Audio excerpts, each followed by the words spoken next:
प्यारे विद्यार्थियों नमस्कार। स्वागत है आप सभी का आपके अपने YouTube चैनल क्रांति क्लासेज पर। तो आज के क्लास में दोस्तों हम बात करने वाले हैं चतुर्थ श्रेणी यानी फोर्थ ग्रेड की परीक्षा के लिए हिंदी व्याकरण के मोस्ट इंपोर्टेंट प्रश्नों के ऊपर। आपको मालूम है दोस्तों चैनल पर चतुर्थ श्रेणी के लिए दोस्तों डेली आपके सिलेबस के अकॉर्डिंग क्लासेज लगाई जा रही हैं। तो आज के क्लास में भी दोस्तों हम बहुत ही महत्वपूर्ण प्रश्नों पर हम चर्चा करने वाले हैं।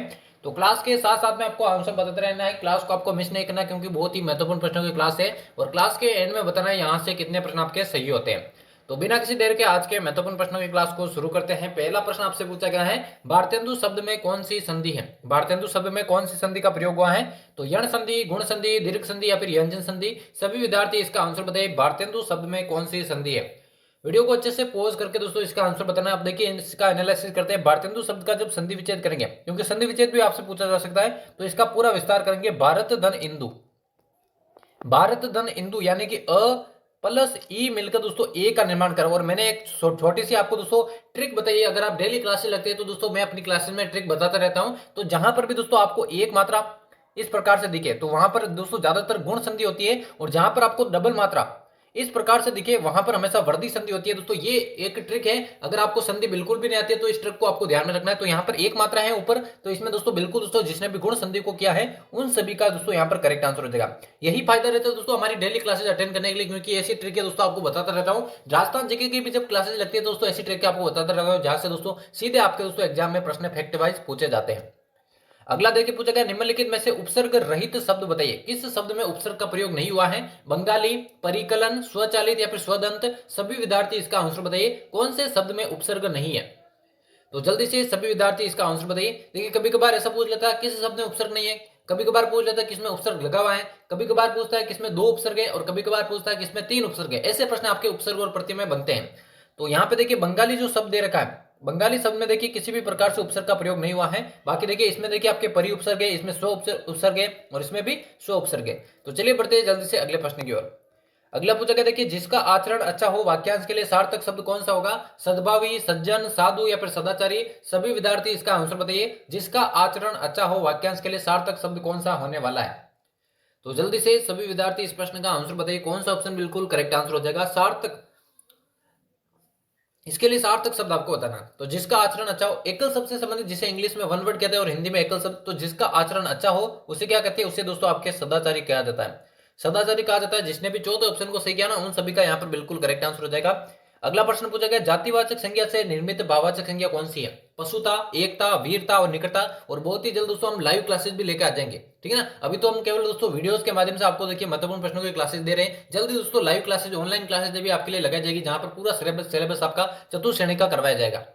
तो जातिवाचक संज्ञा से निर्मित भाववाचक संज्ञा इनमें से कौन सी है, यही आपसे पूछा गया।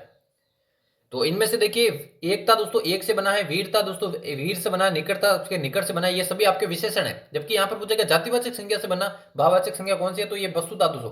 पशु आपके देखिए जातिवाचक संज्ञा में आता है, और इससे निर्मित आपके भाववाचक संज्ञा है पशुता। पहला ऑप्शन इसका राइट आंसर हो जाएगा। अगला देखिए पूछेगा, निम्नलिखित में से देशज शब्द कौन सा है? नुक्कड़, लंगोट, मखोल या फिर चमगादड़। सभी विद्यार्थियों को इसका आंसर बताना है। बहुत ही इंपॉर्टेंट प्रश्न। तो निम्नलिखित में से देशज शब्द यानी देशज शब्द आपको बताना है, कौन सा ऑप्शन इसका राइट आंसर हो जाएगा।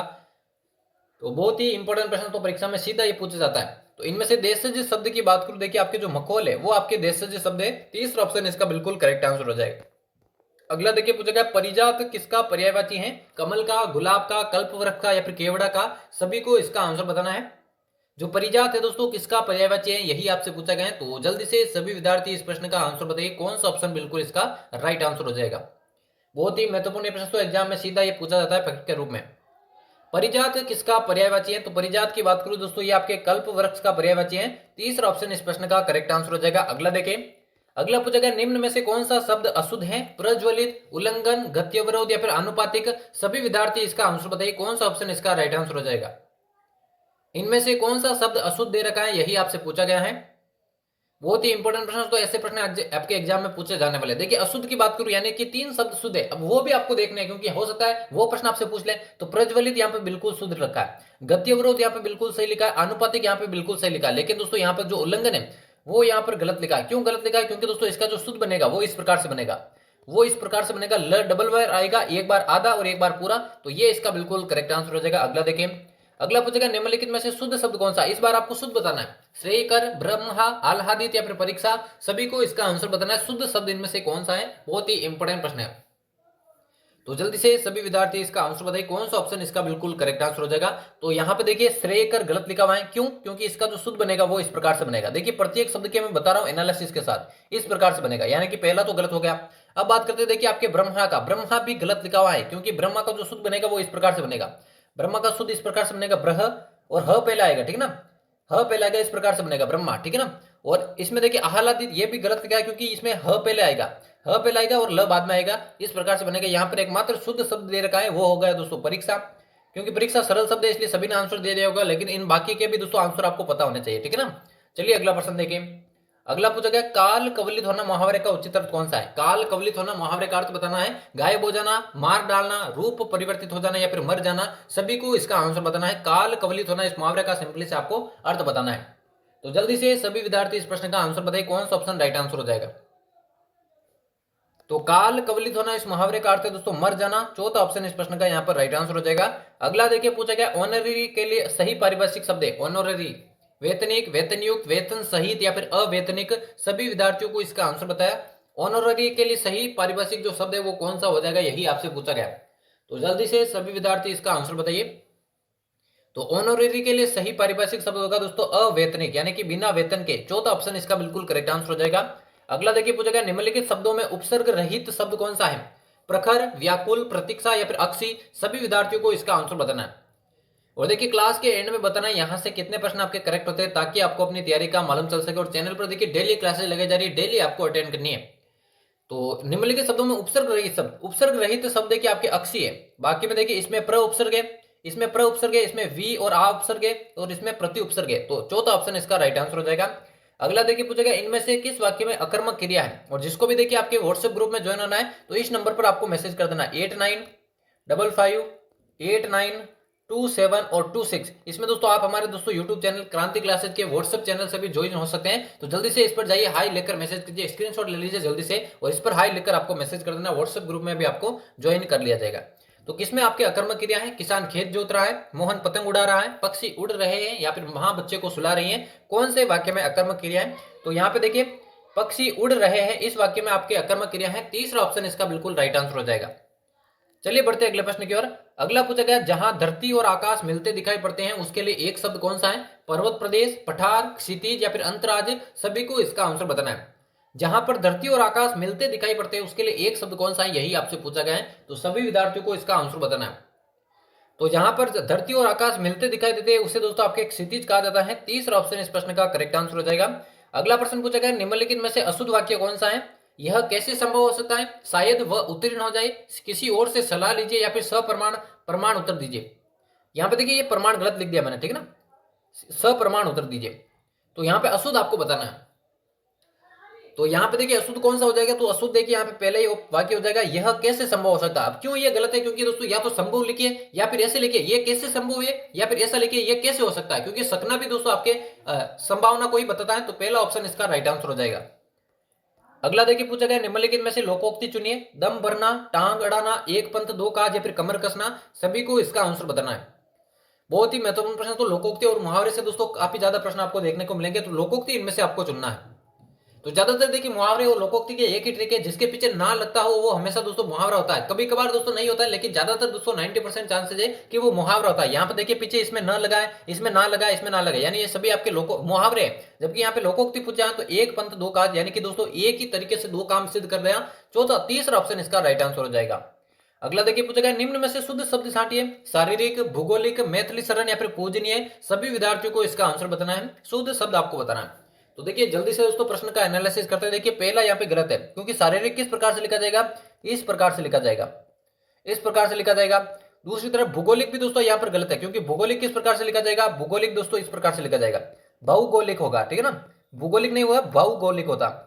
और मैथिली शरण क्यों गलत है, क्योंकि दोस्तों यहाँ पर इसमें ई की मात्रा और लगेगी। यहाँ पे देखिए एकमात्र जो शुद्ध शब्द है वो हो जाएगा दोस्तों पूजनीय, इसको पूजनीय कहो या फिर पूज्य कहो, इसे पूज्य भी कह सकते हैं, ठीक है ना, दोनों सही है। चलिए अगला प्रश्न देखिए। अगला पूछेगा निम्नलिखित में से वृद्धि संधि का उदाहरण कौन सा है। सर्वेक्षण, अभिप्सा, सदैव या फिर महोदय, सभी को इसका आंसर बताना है। वृद्धि संधि का उदाहरण इनमें से कौन सा है, सभी को इस प्रश्न का आंसर बताना है। तो जल्दी से सभी विद्यार्थी इस प्रश्न का आंसर बताइए। तो यहाँ पे देखिए सर्वेक्षण, देखिए यहाँ पे सर्वेक्षण की बात करूं, सर्वधन ईक्षण ये आपके गुण संधि का उदाहरण है, अभिप्सा ये दीर्घ संधि का उदाहरण है, महोदय ये गुण संधि का उदाहरण है, जबकि वृद्धि संधि का उदाहरण मैंने बताया कि जहां पर भी दो मात्रा दिखे वो हमेशा आपके वृद्धि संधि का उदाहरण होता है। तीसरा ऑप्शन राइट आंसर हो जाएगा। अगला देखिए पूछेगा निम्नलिखित में से कौन गुणवाचक विशेषण है, दुगुना, बहुत, यह या फिर पुराना, सभी को इसका आंसर बताना है। आपको मालूम दोस्तों विशेषण चार प्रकार के होते हैं, गुणवाचक विशेषण, संख्यावाचक विशेषण, परिमाणवाचक विशेषण और सार्वनामिक विशेषण। इनमें से गुणवाचक कौन सा है ये आपको बताना है। तो इनमें से देखिए गुणवाचक विशेषण हो जाएगा दोस्तों बहुत, यानी कि विशेषता बता रहा है, दूसरा ऑप्शन इसका बिल्कुल बहुत नहीं, माफ कीजिएगा। यहाँ पे देखिए जो गुणवाचक विशेषण हो जाएगा पुराना, ठीक है ना, पुराना हो जाएगा। बहुत तो देखिए आपके सहित परिमाणवाचक विशेषण के अंतर्गत आ जाएगा, तो चौथा ऑप्शन इसका राइट आंसर हो जाएगा। अगला देखें, अगला पूछेगा क्षणिक का विलोम शब्द कौन सा है, काल, अक्षणिक, अक्षुण्ण या फिर शाश्वत, सभी को इसका आंसर बताना है। जल्दी से सभी विद्यार्थी आंसर बताइए, क्षणिक शब्द का विलोम शब्द इनमें से क्या होने वाला है। ऐसे ही प्रश्न आपको एग्जाम में सीधे देखने को मिलेंगे। अभी तक आपने चैनल को सब्सक्राइब नहीं किया तो सब्सक्राइब करना, क्योंकि दोस्तों आपके लिए डेली क्लासेस लगाई जा रही हैं, डेली आपको अटेंड करनी है। तो क्षणिक का विलोम शब्द हो जाएगा दोस्तों शाश्वत। चौथा ऑप्शन जिसने भी सही किया है उन सभी का करेक्ट आंसर हो जाएगा। और आज के महत्वपूर्ण प्रश्नों की क्लास का ये लास्ट प्रश्न होने वाला है। यहां पर आपसे पूछा गया निराहार का सही विलोम शब्द कौन सा है, अनुहार, आहार, विहार या फिर संथार, सभी को इसका आंसर बताना है। निराहार शब्द का सही विलोम शब्द आपको बताना है, कौन सा ऑप्शन इसका करेक्ट आंसर हो जाएगा। बहुत ही इंपॉर्टेंट प्रश्न। तो और 20 में से दोस्तों कितने प्रश्न आपके करेक्ट किए हैं ईमानदारी से आपको कमेंट बॉक्स में बताना, जिससे आपको अपनी तैयारी का मालूम चल सके।